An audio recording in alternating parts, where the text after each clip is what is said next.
Hello guys, നമുക്കിന്ന് നല്ല ചൂര കിട്ടിയിട്ടുണ്ട് കേട്ടോ. അപ്പം നമുക്കിന്ന് വറുത്തരച്ചൊരു ചൂരക്കറി വെക്കാം. അപ്പോൾ ഇതിനായിട്ട് നമുക്ക് ആദ്യം വേണ്ടത് ചെറിയുള്ളിയാണ് കേട്ടോ. ഒരു പിടി ചെറിയുള്ളി എടുത്തിട്ടുണ്ട്. ഒരു 3 പച്ചമുളക് ചെറിയ രീതിയിൽ അരിഞ്ഞെടുത്തിട്ടുണ്ട്. ഇഞ്ചി വെളുത്തുള്ളി അതും ചെറിയ കഷ്ണങ്ങളാക്കി വെച്ചിട്ട് പൊടി മൂപ്പിച്ചാണ് കേട്ടോ നമ്മളിടുന്നത്. ചൂടായ പാനിലേക്ക് മല്ലിപ്പൊടി, മുളക് പൊടി എന്നിവ ഇട്ടിട്ടൊന്ന് മൂപ്പിച്ചെടുക്കണം. നല്ല രീതിയിൽ ചൂടാവാൻ പാടില്ല കേട്ടോ, പൊടി കരിഞ്ഞു പോകാൻ ചാൻസ് ഉണ്ട്. ഓവറായിട്ട് ഫ്ലെയിം കൂട്ടി വെച്ചാൽ പൊടി കരിഞ്ഞു പോകാൻ ചാൻസ് ഉണ്ട് കേട്ടോ. മൂപ്പിച്ച പൊടിയിലേക്ക് ചിരകി വെച്ച അരമുറി തേങ്ങയാണ് കേട്ടോ ഇട്ട് കൊടുക്കുന്നത്. ഓവറായിട്ട് അത് മൂപ്പിക്കേണ്ട ആവശ്യമില്ല. ഇനി നമുക്കത് തണുക്കാൻ വേണ്ടി മാറ്റിയേക്കാം. ആ സമയം നമുക്ക് ചെറിയുള്ളിയെല്ലാം മൂപ്പിച്ചെടുക്കാം. അതിന് വേണ്ടിയിട്ട് നമ്മൾ ചട്ടി വെച്ച് വെളിച്ചെണ്ണ ഒഴിച്ചു കൊടുക്കണം കേട്ടോ. വെളിച്ചെണ്ണ മൂത്ത് വരുന്ന സമയം നമ്മൾ അതിലേക്ക് ഉലുവ ചേർത്ത് കൊടുക്കണേ. ഉലുവയും ഓവറായിട്ട് കരിഞ്ഞു പോകാൻ പാടില്ല കേട്ടോ.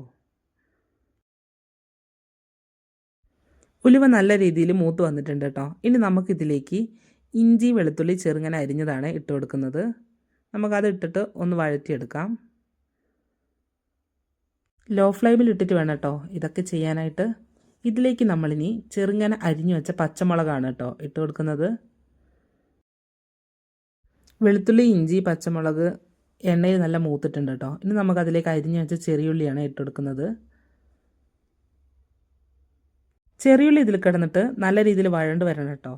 ആ സമയം നമുക്ക് ചേർക്കാനുള്ള അരപ്പ് തയ്യാറാക്കാം. ഒരു മിക്സീൻ്റെ ജാറിലേക്ക് നമ്മൾ നേരത്തെ ചൂടാറാൻ വെച്ചിട്ടുള്ള തേങ്ങ ചേർത്തിട്ടുള്ള ആ മിക്സ് നമുക്ക് ചേർത്ത് കൊടുക്കാം കേട്ടോ. അല്പം വെള്ളം ചേർത്തിട്ട് നല്ല രീതിയിൽ അരച്ചെടുക്കണേ. കുറച്ച് വെള്ളം കൂടുതൽ ഒഴിക്കണം കേട്ടോ. നമ്മൾ സാധാരണ തേങ്ങ അരയ്ക്കുന്ന പോലെയല്ല, വറുത്തരയ്ക്കുമ്പോൾ നല്ല ടൈറ്റായിട്ടാണ് വരിക. അതുകൊണ്ട് കുറച്ച് അധികം വെള്ളം ചേർത്ത് കൊടുക്കണേ. ഇനി ഈ ചെറിയുള്ളിയിലേക്ക് നമ്മൾ ചേർക്കുന്നത് തക്കാളിയാണ് കേട്ടോ. തക്കാളി ചേർത്ത് നല്ല രീതിയിൽ വഴറ്റിയെടുക്കണം. തക്കാളി നല്ല രീതിയിൽ വഴണ്ടു വന്നിട്ടുണ്ട് കേട്ടോ. ഇനി ഇതിലേക്ക് നമ്മൾ അരച്ച് വെച്ച അരപ്പ് ചേർത്ത് കൊടുക്കുകയാണ്. ഓരോരുത്തരുടെയും താല്പര്യം അനുസരിച്ച് നമുക്ക് ഈ സമയം ആവശ്യാനുസരണത്തിന് വെള്ളം ചേർത്ത് കൊടുക്കാം കേട്ടോ. കൊടംപുളി വെള്ളത്തിലിട്ട് വെച്ചിട്ടുണ്ട്, അതും കൂടി നമ്മളിതിലേക്ക് ഒഴിച്ചു കൊടുക്കുകയാണ്. ഓവർ വെള്ളം കൂടാതെ ശ്രദ്ധിക്കുകയും വേണം. നേരത്തെ അരപ്പരച്ചപ്പോൾ അതിലേക്ക് മഞ്ഞൾപ്പൊടി ചേർത്തിട്ടുണ്ടായിരുന്നില്ല കേട്ടോ. ഈ സമയം നമുക്ക് അല്പം മഞ്ഞൾപ്പൊടി ചേർത്ത് കൊടുക്കാം.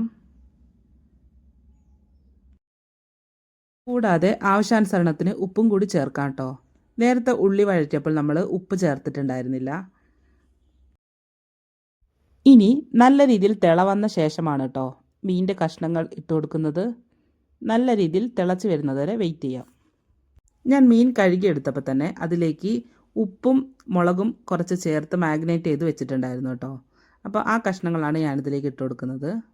ഇനി നല്ല തിളച്ച് വരുന്നവരെ നമുക്ക് വെയിറ്റ് ചെയ്യാം. തിളച്ച് വന്നതിന് ശേഷം ഒരു ചീനച്ചട്ടി വെച്ചിട്ട് നമുക്കിനി വറവ് ചെയ്തെടുക്കുകയാണ് കേട്ടോ ചെയ്യുന്നത്.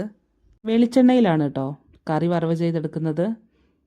വെളിച്ചെണ്ണ ഒഴിച്ച ശേഷം നമുക്കിനി അതിലേക്ക് ചെറിയുള്ളിയാണ് കേട്ടോ ഇട്ട് കൊടുക്കുന്നത്. ഓൾറെഡി നമ്മൾ ഉലുവ ചേർത്തത് കൊണ്ടാണ് കേട്ടോ പിന്നെ ഉലുവ ചേർക്കാത്തത്. ഈ സമയം നമുക്കിതിലേക്ക് കറിവേപ്പിലയും കൂടി ആഡ് ചെയ്യാം. ചെറിയുള്ളി ഓവർ കരിയിച്ച് കളയാൻ പാടില്ല കേട്ടോ, അതൊരു കയ്പ്പ് ടേസ്റ്റ് ആവുക.